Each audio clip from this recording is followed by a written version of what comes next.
Chapter 18 Shalini की मुंबई वापसी। शालिनी और विक्रम का हर एक दिन ऐसा ही जाता रहा।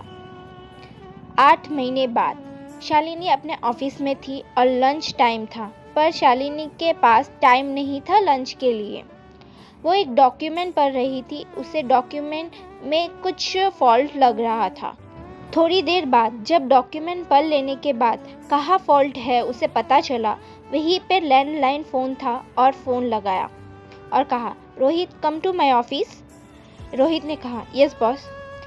रोहित शालिनी के ऑफिस के सामने रुक गया और डोर में नॉक किया। नॉक की आवाज़ सुनकर अंदर से कहा, कम इन। रोहित अंदर आया और कहा, बॉस आपको क्या काम है मेरे से? शालिनी ने कहा, ये डॉक्यूमेंट में कुछ गड़बड़ है, इसे चेंज करवाओ। रोहित ने कहा, ओके बॉस। रोहित ऑफिस से चला गया। सेक्रेटरी ऑफिस में गया और कहा, बॉस ने कहा है कि इस डॉक्यूमेंट में चेंज करना है, इसलिए चेंज करो। इतना कहने के बाद सेक्रेटरी ऑफिस से चला गया। रोहित जैसे ही अपने ऑफिस में बैठा, उसे फ़ोन कॉल आया। बात करने के बाद वो भागते हुए शालिनी के ऑफिस में गया। सीधा ऑफिस में चला गया बिना नॉक किए हुए। शालिनी रोहित को देखे ही जा रही थी। जब रोहित ने देखा कि शालिनी जो उसकी बॉस है उससे देखे जा रही है, इसलिए रोहित ने कहा, सॉरी बॉस, वो इमरजेंसी था इसलिए बिना नॉक किए ही आ गया। रोहित बेचारा क्या ही बोल सकता था भी तो उसी की गलती। काम ही ऐसा था कि जल्दबाजी और टेंशन में नॉक ही करना भूल गया और अंदर आ गया। शालिनी ने कहा, कोई बात नहीं, कहो क्या बात है? रोहित ने कहा, हमारी मुंबई का प्रोजेक्ट है, उसमें कुछ गड़बड़ हो गई है और ऐसा लग रहा है कि आपको वहाँ खुद ही जाके सेटल करना पड़ेगा। शालिनी ने अपना सर पकड़ लिया और कहा, हे भगवान, क्या बोल रहे हो? पता भी है आपको? रोहित बड़ा था शालिनी से, पर उसके प्रोफेशन में शालिनी उसकी बॉस थी, इसलिए वो उसे आपको जैसा वर्ड ही बोलता था। क्योंकि रोहित बड़ा था तो शालिनी भी रोहित के लिए भी आपको जैसा वर्ड ही बोलती थी। शालिनी हमेशा लो प्रोफाइल ही रहती थी। बिजनेस में अपना नाम बनाने के बाद से और अपने से बड़ों की रिस्पेक्ट भी करती थी। शालिनी पहले जैसी थी आज भी वैसी ही है, सिर्फ उसकी ज़िंदगी में बदलाव आ गया था। शालिनी फिर बोली, ठीक है, कब निकलना है? रोहित बोला, कल।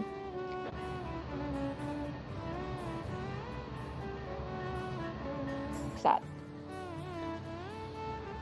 शालिनी बोली, ओके, तो टिकट बुक कर दीजिए और आप भी चल रहे हैं मेरे साथ। रोहित बोला, ओके बॉस।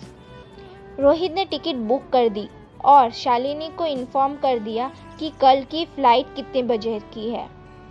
सुबह का वक्त था। शालिनी उठी और रेडी हो गई थी और ब्रेकफास्ट भी कर लिया और साथ ही अपना बैग पैक भी कर लिया। रोहित एयरपोर्ट पहुंच चुका था।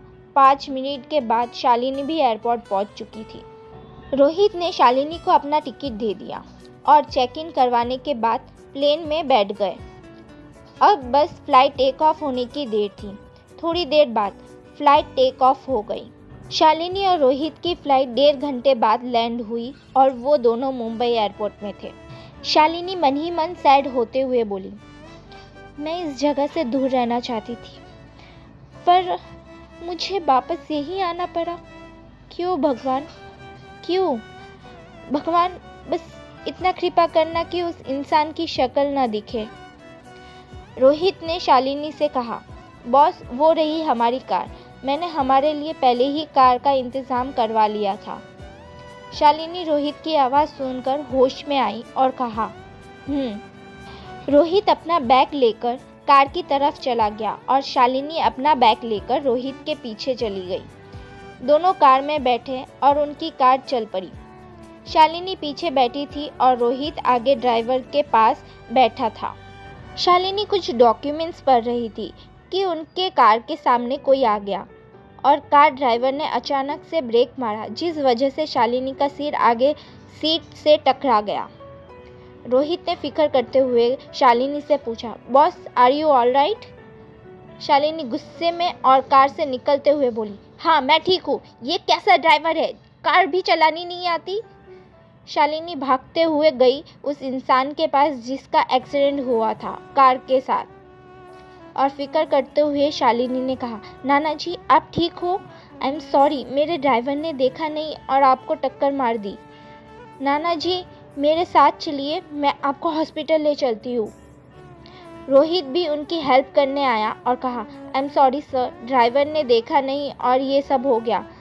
रोहित और शालिनी दोनों ने नाना जी को कार में बिठाया और ड्राइवर से कहा, जल्दी हॉस्पिटल चलो और इस बार देख के चलाना, अगर तुमसे ड्राइव नहीं हो रहा है तो बता दो, वरना रोहित कार चला लेंगे।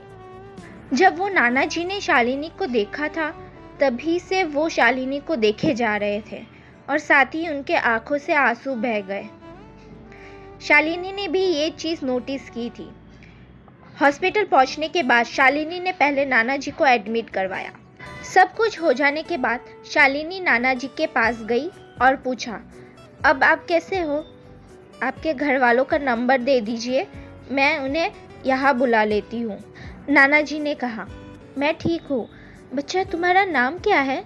शालिनी को पूछते हुए फ़ोन नंबर दिया और फिर बोले, मेरे पोते का नंबर है। शालिनी ने स्माइल करते हुए नाना जी को जवाब दिया, मेरा नाम शालिनी है। नाना जी ने जो नंबर दिया उस नंबर पे शालिनी ने फ़ोन कॉल किया। किसी ने फ़ोन कॉल का आंसर किया और पूछा, हेलो आप कौन? शालिनी ने कहा, मेरा नाम शालिनी है, मेरे कार से नाना जी की टक्कर हो गई थी और उन्होंने ये नंबर दिया है, आप सिटी हॉस्पिटल आ जाइए। उस इंसान को और कोई भी बात ना कहते देते हुए फ़ोन कॉल कट कर दिया।